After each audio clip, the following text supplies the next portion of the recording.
शिवाय। प्रिय दोस्तों, आज मैं तीज व्रत की कथा सुनाने जा रहा हूं। दोस्तों, खासकर ये तीज व्रत सबसे पहले माता पार्वती ने की थी। प्रिय दोस्तों, हमारे YouTube चैनल में बड़े को चरण स्पर्श करता हूं तथा छोटे को शुभ आशीर्वाद देता हूं और बराबर वाले को दिल से नमस्कार करता हूं।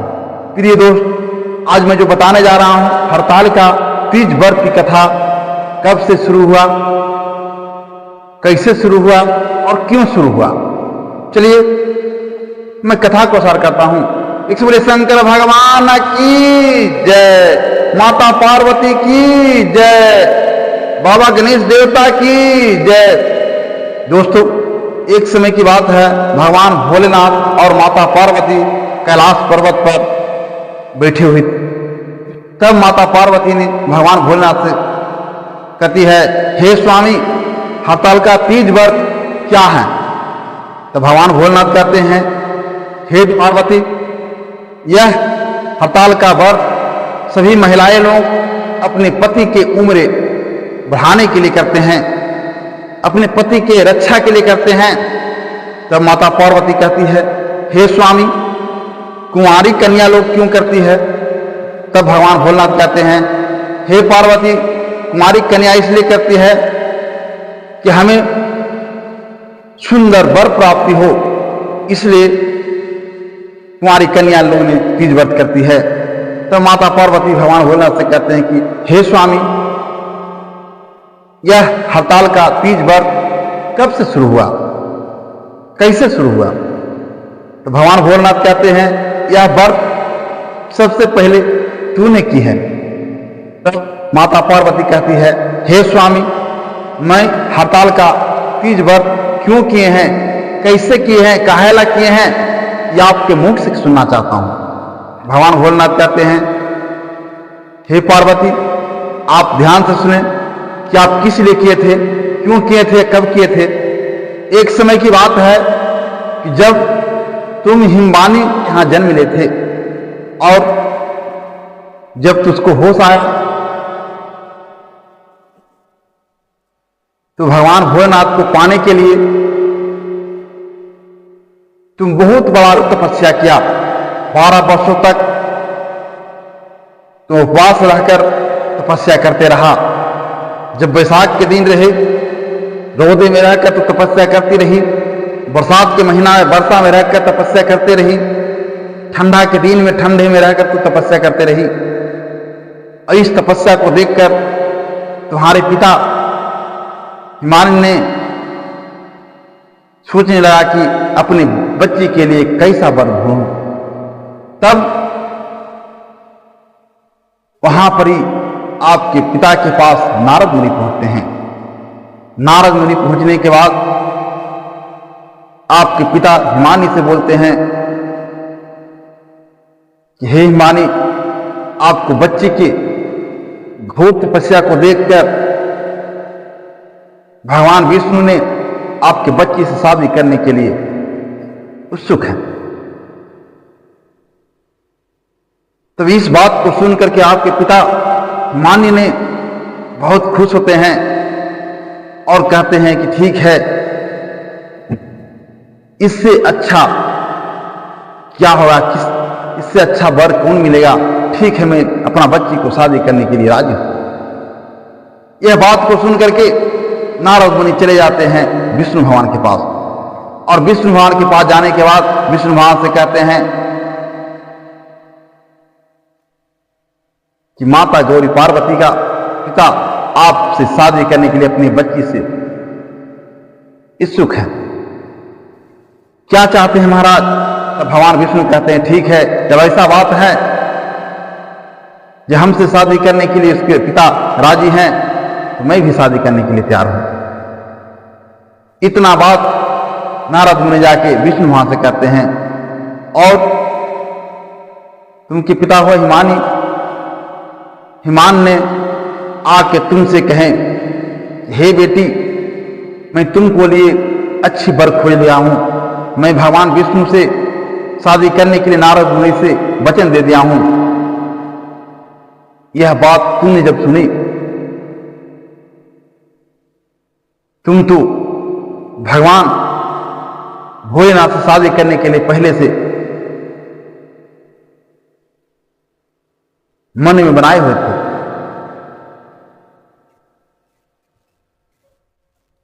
तपस्या कर रही थी कि हमारे भगवान भोलेनाथ से हम शादी करेंगे, हमको वर भगवान भोलेनाथ मिलेंगे। यह बात सुनकर तूने क्या क्या कि वहां से अपने घर से निकल दिया और चले गया अपने सहेलियों के साथ, अपने सखी के साथ पहुंच गया। और वहां जा करके तुम वहां बैठ करके बिलक बिलक के रोना शुरू कर दियो।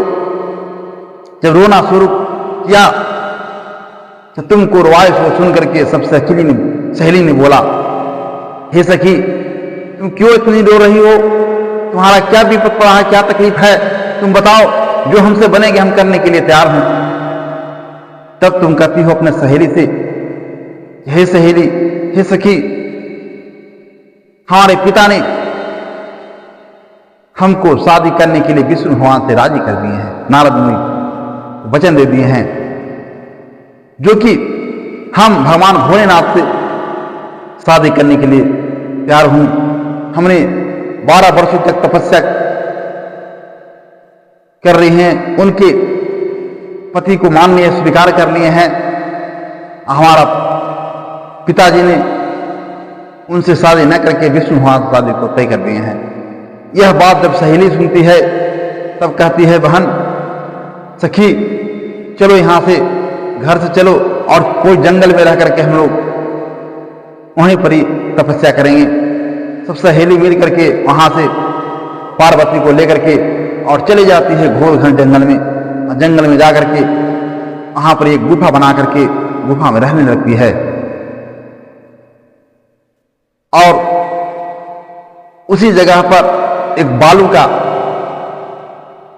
एक हमको पिंड तुम बनाती हो, भगवान भोलेनाथ का एक शिवलिंग तैयारी करती हो और वहां पर ही आप तपस्या करना शुरू कर देती है। एक दिन बीतता है कि भादो शुक्ल पक्ष तृतीय दिन आता है। उसी दिन तूने उपवास रख करके तीज का व्रत रखा।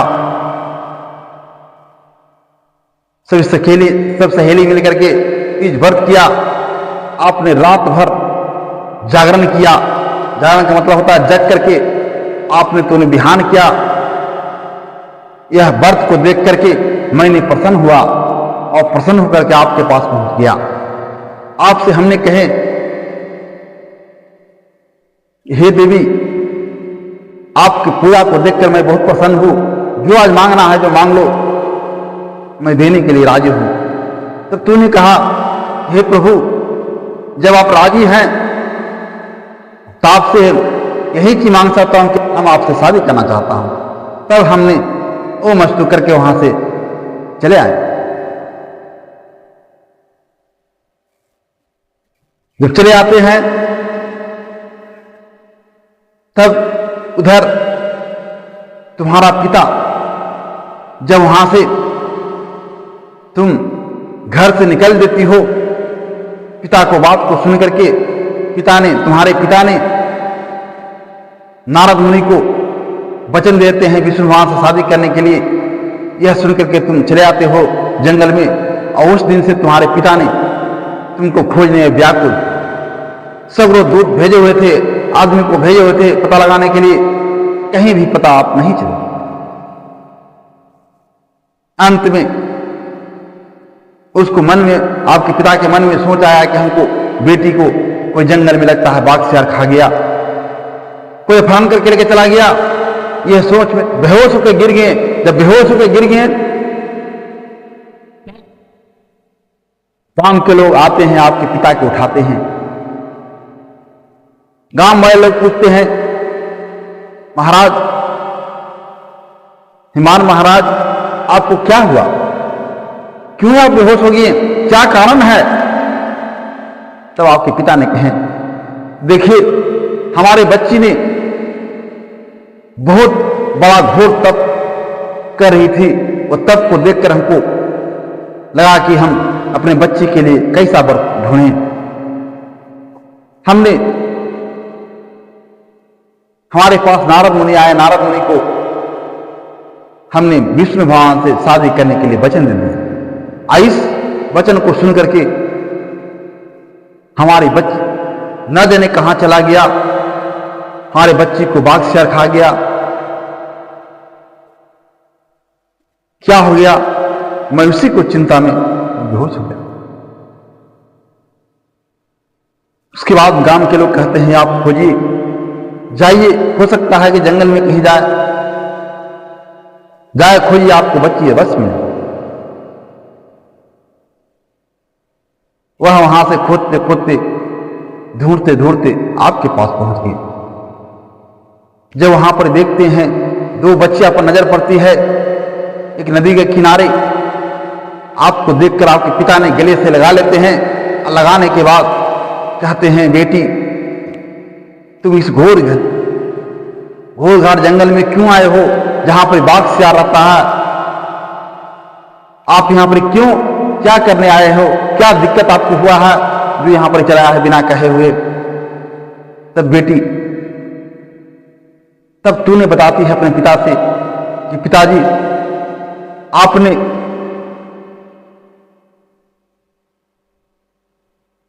नारद मुनि को विष्णु भगवान से शादी करने के लिए वचन दे दिए हैं, इस कारण से हमने जंगल में चलाए हैं और हमने पहले से भगवान भोलेनाथ को पति मान चुके हैं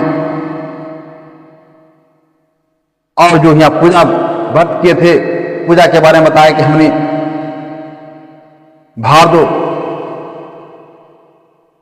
शुक्ल पर तृतीय दिन को हमने तीज व्रत रखे थे और तीज व्रत को देखकर रात भर हमने जागरण किए। जागरण को देखकर भगवान भोलेनाथ खुश हुए और हमें आशीर्वाद दिए हमसे शादी करने के लिए।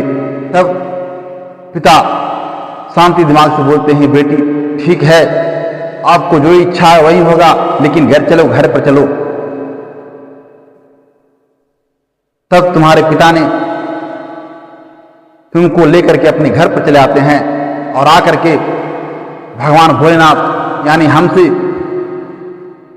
आपको विधि पूर्वक, विधि विधान पूर्वक शादी कराते हैं। तब भगवान भोलेनाथ कहते हैं हे पार्वती, उसी दिन से तुम्ही लोग तीज व्रत का त्योहार करना शुरू कर दिया। तब माता पार्वती कहती है कि हे स्वामी, यह तीज व्रत से फायदा क्या है। भगवान भोलेनाथ कहते हैं तीज व्रत से यही फायदा है कि जो सच्चे दिल से, जो अंतरात्मा से तीज व्रत करती है, खासकर महिलाएं जो दिन भर उपवास रख करके, रात भर जागरण करके के ये तीज व्रत करती है, उसको पति सही सलामत रहते हैं। अपना पति को लंबी उम्र के लिए करती है और जो कुंवारी लोग करती है और अपना पति पाने के लिए करती है कि हमको अच्छा वर मिले, अच्छा पति मिले। तब माता पार्वती कहती है कि हे स्वामी, तीज व्रत में क्या क्या चीज लगता है, क्या क्या चीज देने पड़ता है, कैसे करता है, इसको विधि बताइए स्वामी जी। तो भगवान भोलेनाथ कहते हैं हे पार्वती, इसको करने के लिए आपको एक चौकी की जरूरत पड़ता है। छोटा सा चौकी ले लीजिए। चौकी लेकर के आप लाल की रेशम कपड़ा लेकर के उस पर बिछा करके एक मंडप बनाइए और उस मंडप में भगवान भोलेनाथ का तस्वीर बनाइए, माता पार्वती का तस्वीर, गणेश जी का, कार्तिक महाराज का तस्वीर बना करके उसमें पूजा का पूरा सामान, नारियल लाना होगा, पूजा का जितने भी सामान आता है सभी को लाइए। लाने के बाद आप उस पूजा के लिए शंकर भगवान, पार्वती को, कार्तिक महाराज, गणेश जी को भोग लगाने के लिए जो आपको जितने प्रकार का फल है आप ला सकते हैं। उसके बाद धूप अगरबत्ती लाइए। उसके बाद में हर एक प्रकार का फूल, जितने प्रकार का फूल हो, उस फूल के सुगंध से भगवान खुश होते हैं और आपको आशीर्वाद देते हैं। इस सही प्रकार का फूल लाइए और विधि विधान के साथ अंतरात्मा से जो पूजा करती है भगवान भोलेनाथ के, खास करके माता पार्वती की पूजा करती है, साथ में भगवान भोलेनाथ, कार्तिक महाराज, गणेश देवता, सभी को जो पूजा करते हैं आंतरिक दिल से, अंतरात्मा से, तो उनको मनोकामना अवश्य पूरा होता है। और इस पूजा करने के लिए आपको विधि विधान के साथ करना होगा, सभी सामग्री को लाना होगा। उसके बाद इस पूजा को कीजिए और उपवास रख करके बिना अन्न पानी को पूरे दिन 24 घंटा रहना होगा। अगर रात भर जागरण करती हो तो आओ, अच्छी की बात है। कितने लोग शाम को पूजा कर लेते हैं और सुबह में प्रवाहन करते हैं। तो आप पूजा कर करके, आप अगर शाम को पूजा करती हो तो रख दीजिए और रखने के बाद वहां पर ही एक दिया को जला दीजिए, कोई रात भर दिया को जलते रहे। और उसके बाद में उसको जितने भी मूर्ति हैं, मूर्ति के साथ जो चढ़ाए हैं सभी को परवा कर दीजिए सुबह होकर के। इससे भगवान आप पर खुश होंगे, आपको पति का लंबी उम्र होगा। तो दोस्तों, आप समझ गए होंगे ये कहानी। अरे यह कहानी आपको कैसा लगा? इस कहानी अगर अच्छा लगा तो हमारे वीडियो को लाइक शेयर अवश्य करें। इस तरह की अच्छी अच्छी कहानी सुनने के लिए हमारे चैनल को सब्सक्राइब अवश्य करें। एक से बोली भगवान भोलेनाथ की जय, माता पार्वती की।